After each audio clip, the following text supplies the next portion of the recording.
Hello everyone, welcome to nutrition জ্ঞান প্রভা official platform.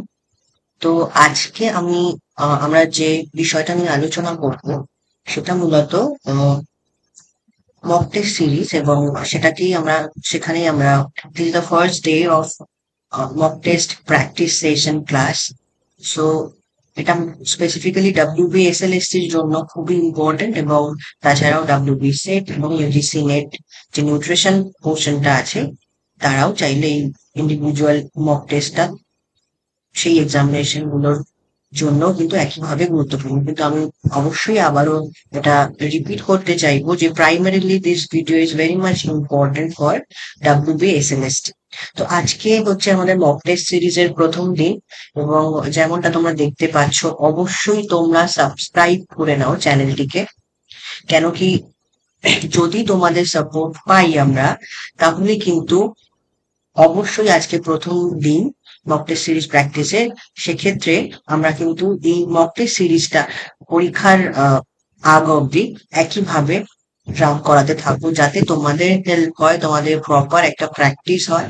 এবং অবশ্যই এটা অ্যাসিওরেন্স আলাদা করে দিতে চাইবো যে এখানে যে প্রশ্নগুলো আমরা আজকে করতে চলেছি, বা ইন ফিউচারে তোমাদের সাপোর্ট পেলে আরো এরকম সিরিজ আনতে চলেছি, যেটা বলছি সেই যে প্রশ্নগুলো সেটা অবশ্যই এমন প্রশ্ন থাকবে যেটা অবশ্যই আসার সম্ভাবনাও থাকবে, এবং আমরা এক্সপেক্ট করবো সেখান থেকে আমরা এক্সামিনেশনেও প্রশ্ন পেতে পারি। অতএব সেইভাবেই আমরা সেই ইন্ডিভিজুয়াল আসপেক্টিং প্রশ্নগুলোকে নানান জায়গা থেকে তৎসহ নিজেরাও কিন্তু প্রডিউস করেছি, এবং সাজেস্টিভ ওয়ার্ডটা ভুল হবে না। অতএব this questions R kind of suggestive questions, যেটা কিনা তোমরা অবশ্যই ফলো করলে উপকৃত হবে।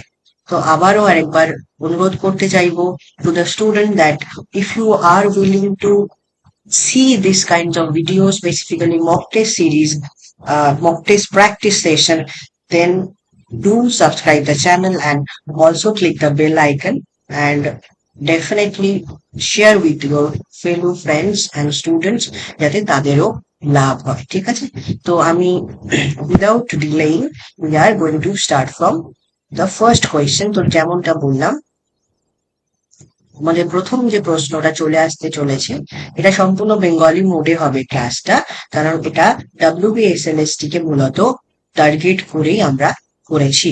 তো যেমনটা বললাম, not random, rather in a proper manner আমরা প্রশ্ন আনতে চলেছি, প্রশ্ন উত্তর সেশন আনতে চলেছি, যেটা কিনা শুধুমাত্র জাস্ট করার জন্য করা নয়, এতটা সুন্দরভাবে আমরা জিনিসটাকে তুলে ধরতে চেয়েছি তোমাদের কাছে, যাতে সেটা তোমাদের কাছে বোঝা তৎসহ পরীক্ষার উদ্দেশ্যে, যেহেতু বাস্তবিক ক্ষেত্রেও যাতে পরীক্ষায় সেখান থেকে তোমরা প্রশ্ন পেতে পারো, সেইভাবে কিন্তু আমরা নিজেরা সেই জায়গাটাকে ফোকাস করেই প্রশ্নগুলো তৈরি করেছি। আচ্ছা, প্রথম প্রশ্নে বলা হয়েছে, যেমনটা তোমরা সিকোয়েন্সটা ফলো করে নাও, প্রশ্ন নাম্বার, এখানে প্রশ্ন থাকছে, দেন চারখানা অপশন থাকবে, যেমনটা এক্সামিনেশনে ফলো করা হবে সেইভাবেই কিন্তু আমরা প্রশ্ন এনেছি। প্রথম প্রশ্ন হলো, ভিটামিন কাজ করতে পারে না প্রোটিন, চিনি,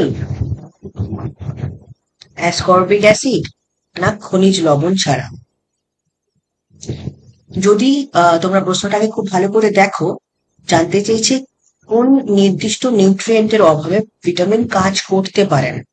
অর্থাৎ অবশ্যই তোমরা জানবে যে যে নির্দিষ্ট মাধ্যমে ভিটামিন সলিউবল, অর্থাৎ দ্রবীভূত হয়, সেটাকেই কিন্তু এখানে ইঙ্গিত করার কথা বলা হয়েছে।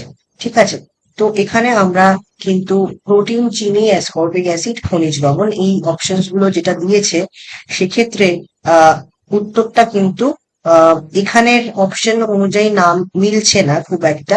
কেন কি, চিনি অবশ্যই কখনো সেভাবে মাধ্যম নয় কোনো ভিটামিনের ক্ষেত্রে, যদি ওয়াটার সলিউবল ধরি। প্রোটিনও নয়, ঠিক আছে, না ফ্যাট না ওয়াটার। অ্যাসকর্বিক অ্যাসিডও নয়, খনিজ লবণও নয়। অর্থাৎ এখানে উত্তরটা কনফিউশন ক্রিয়েট করার জন্য দেওয়া হয়ে থাকলেও উত্তর কিন্তু এখানে অপশন হিসেবে ফ্যাট থাকতে হবে, তবেই আনসারটা ঠিক হবে। তো as this is a mock test series, এই প্রশ্নটা আমরা আরেকবার রিচেক করব, but answer it has to be fat. ঠিক আছে, তো এখানে একটাও অপশনস নেই। তো হতে পারে কোনো কারণে প্রিন্টিং মিস্টেক থাকতে পারে। তো সেক্ষেত্রে আনসারটা তোমরা ফ্যাট কে মাথায় নিয়েই চলবে। যেহেতু পরীক্ষা 14 তারিখ অলরেডি ডেট ডিক্লারেশন হয়ে গেছে, কোনো প্রকার আননেসেসারি আলোচনা বা আননেসেসারি কনফিউশন তোমাদের মাথায় ক্রিয়েট করা আমাদের উদ্দেশ্য নয়। অতএব সেই জন্য আমি কিন্তু ডিরেক্ট এই প্রশ্নটার উত্তর তোমাকে তোমাদের মনে রাখতে বললাম, নাকি এই যে অপশনস গুলো আছে সেগুলোকে দিয়ে একটা কনফিউশন ক্রিয়েট করার চেষ্টা করবো, রাইট? অতএব ভিটামিন কাজ করতে পারে না যে নিউট্রিয়েন্টটা ছাড়া, সেটা কিন্তু ফ্যাট অথবা লিপিড। ঠিক আছে, তো ডু রিমেম্বার দ্যাট। নেক্সট, খনিজ লবণের মধ্যে একটি প্রধান এলিমেন্ট হলো ক্যালসিয়াম, ফসফরাস, আয়রন না আয়োডিন। ঠিক আছে, তো এক্ষেত্রে যদি আমরা এই প্রশ্নটা দেখি, তাহলে এক্ষেত্রে বলছে যে যদি বলে যে প্রধান এলিমেন্ট, এটা প্রধান না, এটা রাদার এটা ট্রেস এলিমেন্ট হবে, অর্থাৎ যেই এলিমেন্টটা কম মাত্রায় কম মাত্রায় খাবারে উপস্থিত থাকলেও চলে, যেই ভিটামিনটা, সেই ভিটামিন তোমরা অবশ্যই জানো।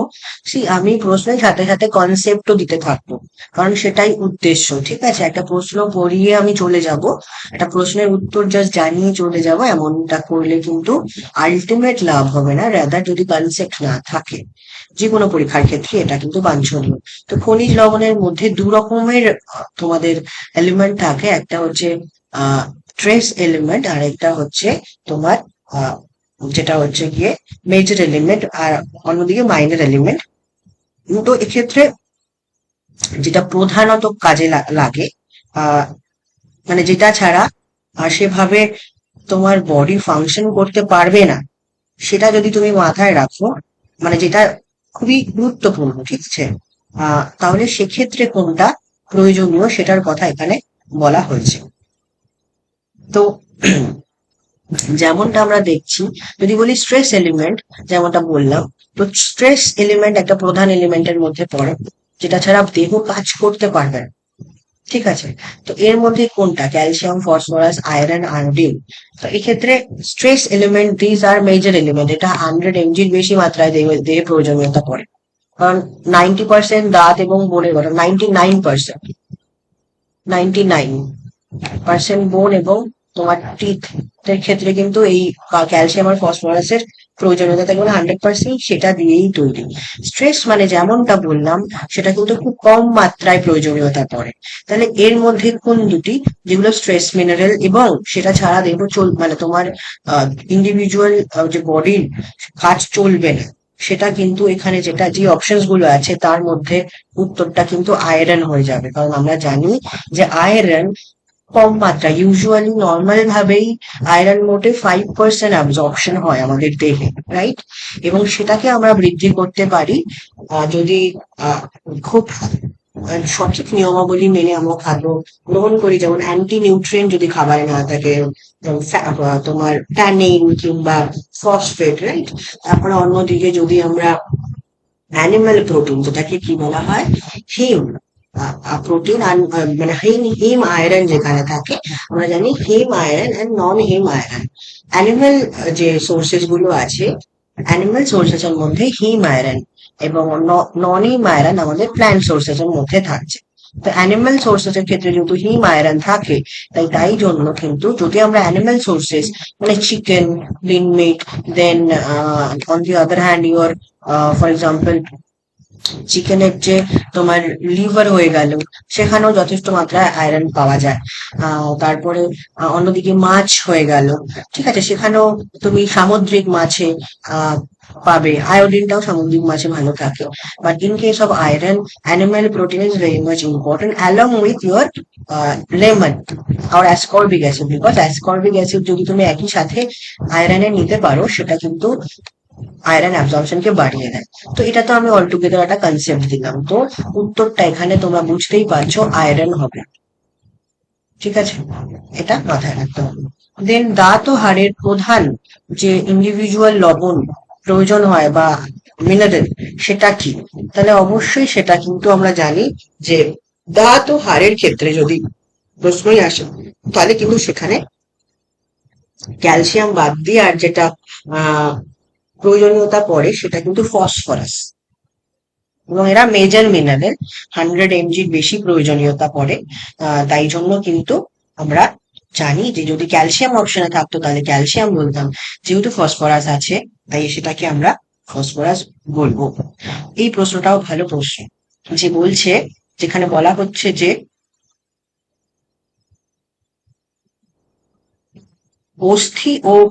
অস্থি গঠনের জন্য ক্যালসিয়াম এবং ফসফরাসের অনুপাত পাওয়া উচিত 1:1, 2:1, 1:2, না 2:2, অর্থাৎ মানে নির্দিষ্ট যে অস্থি গঠনের ক্ষেত্রে ক্যালসিয়াম আর ফসফরাসের অনুপাত কি হওয়া উচিত, মানে কি হলে সেটা সঠিকভাবে বোন ডেভেলপমেন্টের কাজে লাগতে পারে।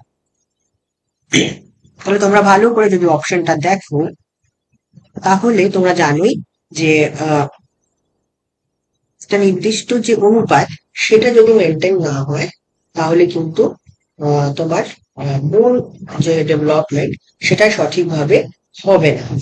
ঠিক আছে, এবং এটা একটুখানি স্পেসিফিক আনসার, এবং এটা তুমি যদি আগে না জেনে থাকো তাহলে সেক্ষেত্রে তোমাকে স্পেসিফিক ভাবেই কিন্তু মনে রেখে দিতে হবে যে হ্যাঁ এটাই উত্তর, এবং তার রেসপেক্টে তুমি যদি সেম প্রশ্ন আসে উত্তরটা কিন্তু তাহলে সেমই দিয়ে আসতে হবে। ঠিক আছে, তাহলে যেমনটা আমি বললাম যে এই দুটো ক্যালসিয়াম আর দুটো ফসফরাসের কথা আমরা বলি, তাহলে সেক্ষেত্রে উত্তরটা হয়ে যাবে তোমার যে একটা নির্দিষ্ট এখানে যে অপশনস গুলো বলা আছে সেই তার যে অনুপাত হওয়া উচিত, সেক্ষেত্রে অপশনটা হয়ে যাবে 1:2। ঠিক আছে, 1:2 হয়ে যাচ্ছে, এবং এক্ষেত্রে মানে বলাই বাহুল্য যে ক্যালসিয়ামের সাথে সাথে ফসফরাসের যে তোমার পরিমাণটা সেটাও কিন্তু খুব রিমার্কেবলি গুরুত্বপূর্ণ। মানে আমরা সবসময় ভেবে থাকি যে ক্যালসিয়ামটা হলেই হয়ে যাবে, আমরা কখনো ফসফরাসের কথা কিন্তু বলি তো না। ক্যালসিয়ামের সাথে সাথে ফসফরাসের যে অনুপাত সেটা কিন্তু এই নির্দিষ্ট অনুপাত হতে হবে, তবে সেটা বোন ডেভেলপমেন্টের জন্য প্রয়োজন, মানে মানে ঠিকঠাক ভাবে সেটা হেল্প করতে পারবে। আচ্ছা, নেক্সট প্রশ্নটা একটু দেখিনি আমরা। বলছে বাচ্চা শিশুর জন্য, বা বেসিক্যালি শিশুদের জন্য আর কি, ঠিক আছে, তো তাদের ক্ষেত্রে যদি আমরা বলি যে ক্যালসিয়ামের প্রয়োজনীয়তা কতটা। এইবার দেখো এই অপশন গুলো পুরোনো, অ্যাকর্ডিং টু পুরোনো অপশন দেওয়া আছে কিনা আমি জানি না, বাট আমি কিন্তু তোমাদের এই মুহূর্তে তোমরা নিজেরাও হয়তো বা জানো যে 2020 যে আরডিএ আমাদের কিন্তু সেটাই ফলো করতে বলা হয়েছে, এবং 2020 আরডিএ এবং 2400 মডিফিকেশন হয়েছে আমরা জানি, তো সেক্ষেত্রে আমরা কিন্তু সেটাই ফলো করবো। এবং এতে কোনো ভুল নেই।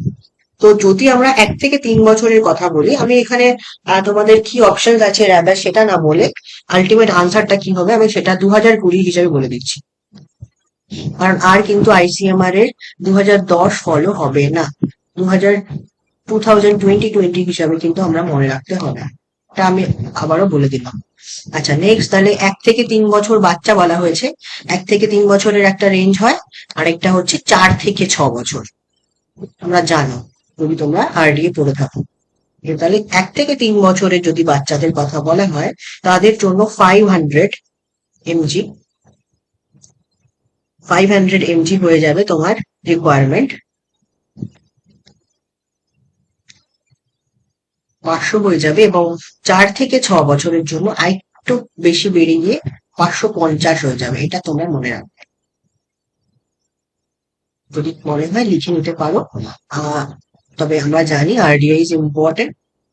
তো তোমরা যদি বলো কোন কোন আরডি এর কোন কোন নিউট্রিয়েন্ট গুলো বেশি ইম্পর্টেন্ট এবং কোন কোন এজ গ্রুপে কি কি আসতে পারে, সেটারও একটা ভিডিও আমরা নিয়ে আসবো, এবং সেটা তাহলে সেক্ষেত্রে আমাদেরকে তোমরা কমেন্টের থ্রুতে জানাও, তোমরা বলো, তাহলেই সেক্ষেত্রে আমি সেই ভিডিওটা আমরা বানানোর চেষ্টা করবো। আচ্ছা, তাহলে এই প্রশ্নের উত্তরটা 5 নম্বর প্রশ্নের যে উত্তরটা সেটা হয়ে যাবে 2020 হিসেবে 500। যদি এখানে অপশনে কি আছে 400 আছে, কোনোটাই মিলছে না, বাট স্টিল যদি এরকম সেম অপশনই দেওয়া থাকে কাছাকাছি অপশনে আমরা উত্তর করব, তাহলে 400 আনসার হয়ে যাবে, কারণ 800 তো কোনোটাই নয়, তাই আনসার 400 হয়ে যাবে। ঠিক আছে, আশা করি তোমরা বুঝতে পেরেছো। আচ্ছা, ক্যালসিয়ামের সর্বাধিক যদি আমরা বলি উৎস, সেই উৎসটা বা ক্যালসিয়ামের সর্বোৎকৃষ্ট উৎস কোনটা? গুঁড়ো দুধ, এটা গুঁড়ো দুধের হবে। অপশনটা আই থিঙ্ক ভুল আছে, এটা গুঁড়ো দুধ হবে, যেটা পাউডার মিল্ক। ঠিক আছে, বুঝতেই পারছো বাংলায় যেহেতু, তাই স্পেলিং মিস্টেক থাকতেই পারে, সরি ফর দ্যাট। আচ্ছা, নেক্সট হচ্ছে তোমার ভিটামিন সি অপশন।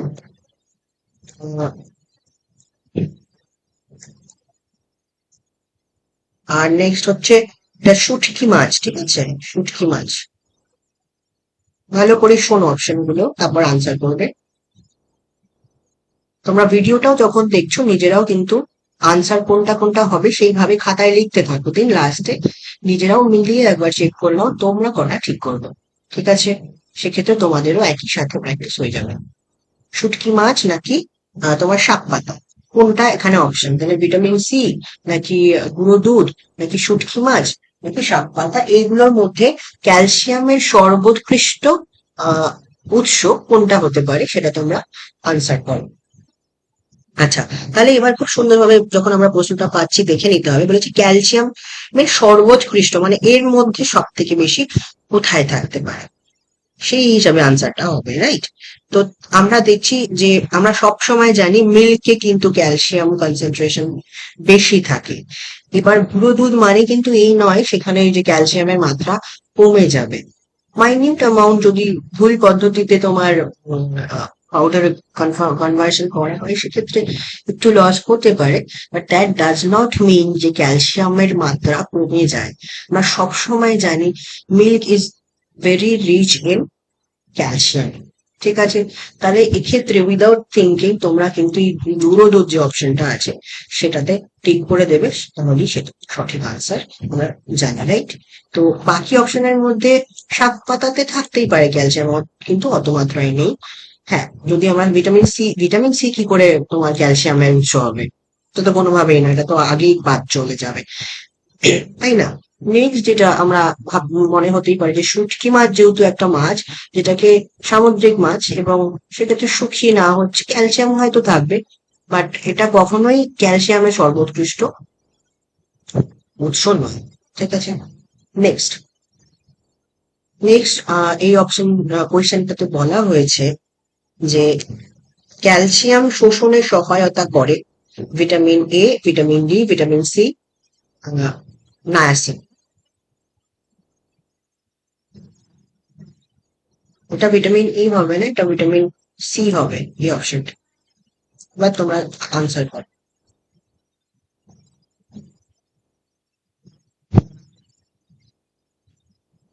আচ্ছা, আমরা সব সময় জানি, যদি তোমরা প্রশ্নটা সঠিকভাবে পড়ে থাকো অলরেডি তোমরা বুঝতে পেরে গেছো, যে আমরা সব সময় জানি যে ক্যালসিয়াম শোষণে কিন্তু আহ, অবশ্যই ভিটামিন ডি যে ভিটামিনটা রয়েছে সেটা কিন্তু ডিরেক্টলি সহায়তা করে।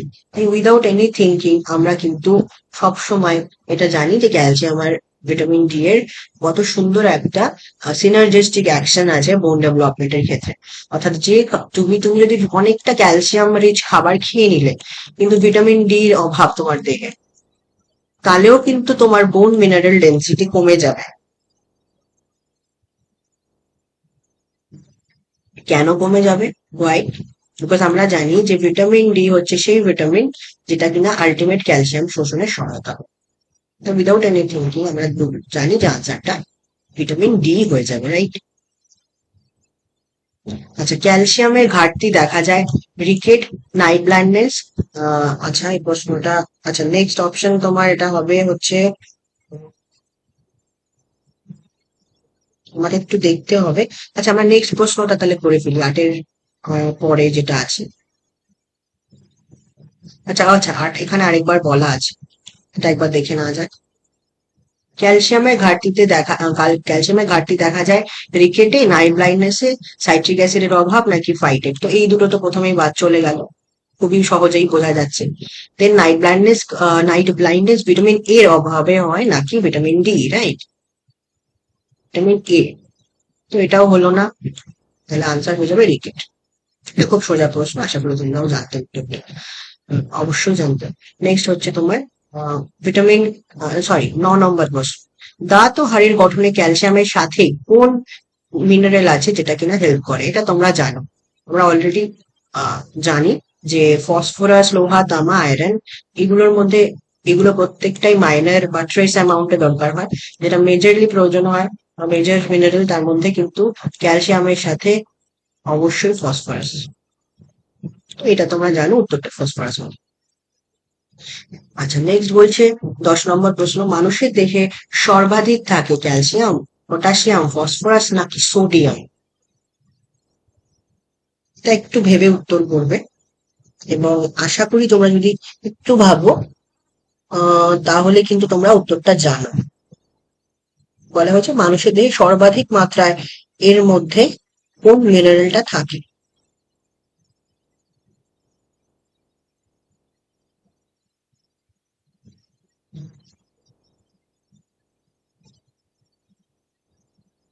আচ্ছা, তাহলে আশা করি তোমরা ভেবে নিয়েছো, এবং উত্তরটা হয়ে যাবে অবশ্যই।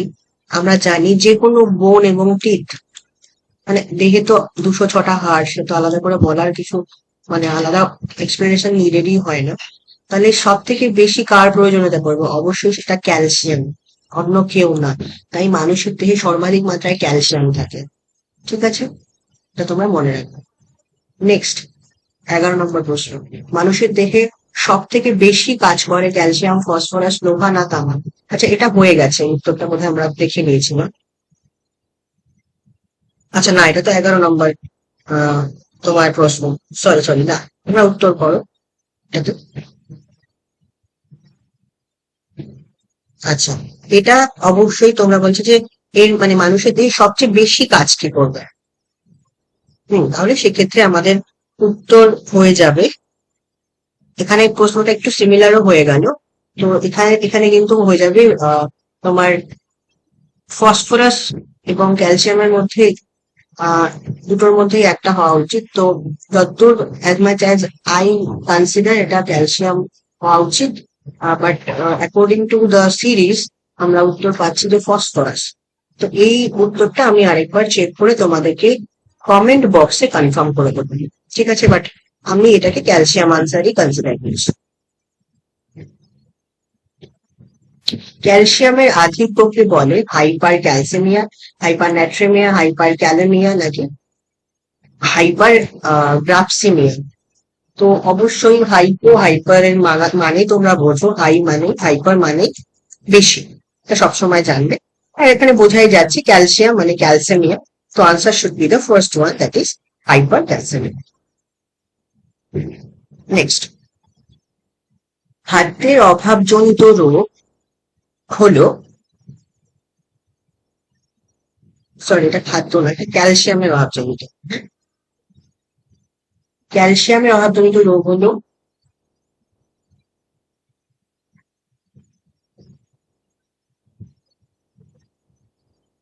এই প্রশ্নটাতে একটু গন্ডগোল আছে, এটা দেখে চেক করে আমি কনফার্ম করবো, এটা একটু প্রিন্টিং মিস্টেক আছে, সরি। আচ্ছা,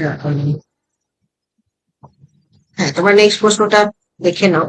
নেক্সট প্রশ্নে বলা হয়েছে সোডিয়াম শোষণ কমাতে পারে এমন উপাদান, is it phosphorus, is it তামা, ইজ ইট লোহা, অর ইজ ইট আয়োডিন? সোডিয়ামের শোষণটাকে কমিয়ে দিতে পারে, সেটা কে?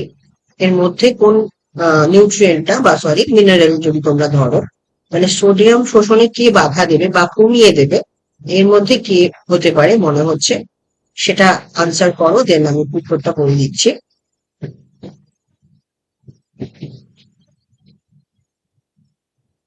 আচ্ছা, সবসময় জানবে যে যখনই একটা মেজর মিনারেল হয়ে যায়, তখন আরেকটা মেজর মিনারেল যদি দুটো একসাথে খাওয়া হয়, দুটোর মধ্যে কম্পিটিশন হয়। সোডিয়াম যদি মেজর মিনারেল হয়, এখানে মেজর মিনারেল আর কি আছে? এখানে মেজর মিনারেল ফসফরাস আছে, বাকিরা তো ট্রেস মাউন্টেন লাগে, তামা, লোহা, iodine, these all are trace mineral.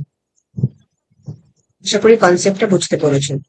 তাই মেজর মিনারেলের সাথে মেজর মিনারেল একসাথে দুটোই বেশি মাত্রায় খেলে একে অপরের সাথে কন্ট্রাডিক্টরি, মানে একে অপরের সাথে একটা দ্বন্দ্বে বলতে পারো কম্পিটিশনে পড়ে যায়। এটা একটা কনসেপ্ট আছে।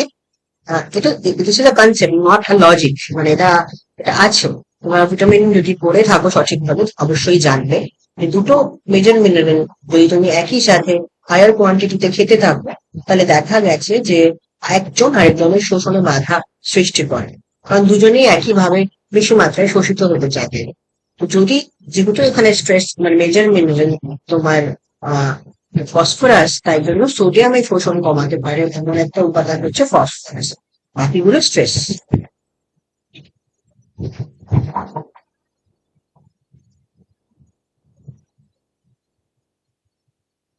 একজন কিশোরের দিনে লবণ প্রয়োজন কত? অপশনে বলা আছে 5 গ্রাম, 8 গ্রাম, 10 গ্রাম, 12 গ্রাম।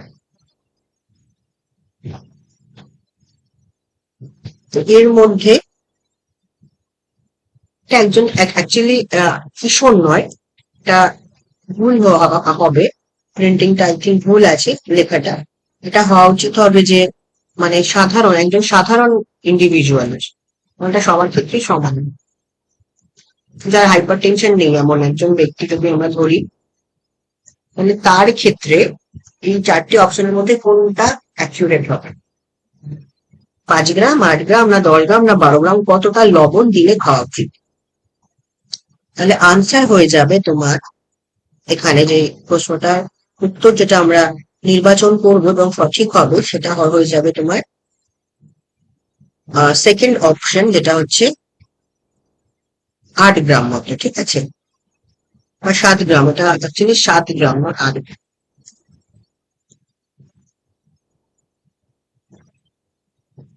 আর অ্যাকর্ডিং টু হু কিন্তু 5 গ্রামই বলা হয়েছে।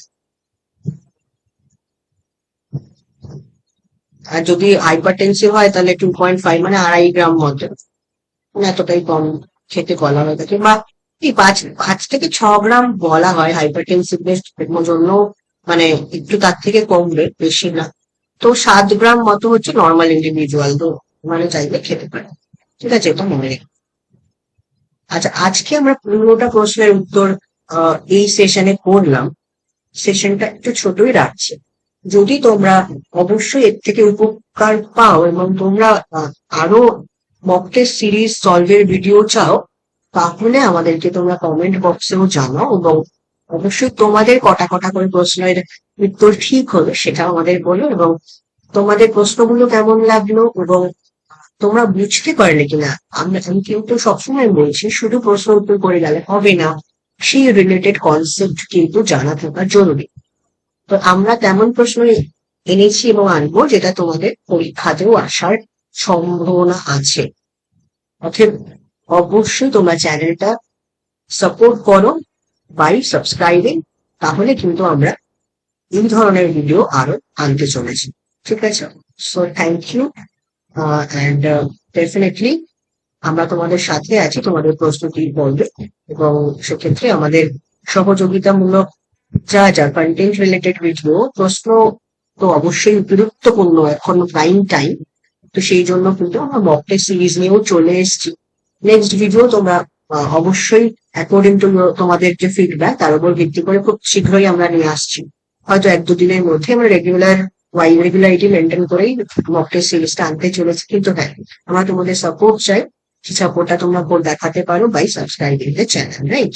তো সেটা তোমরা অবশ্যই চ্যানেলটা সাবস্ক্রাইব করো, বন্ধুদেরও করতে বলো, এবং কমেন্টের মাধ্যমেও জানাও তোমাদের ভিডিওটা কেমন লাগবে। Thank you everyone.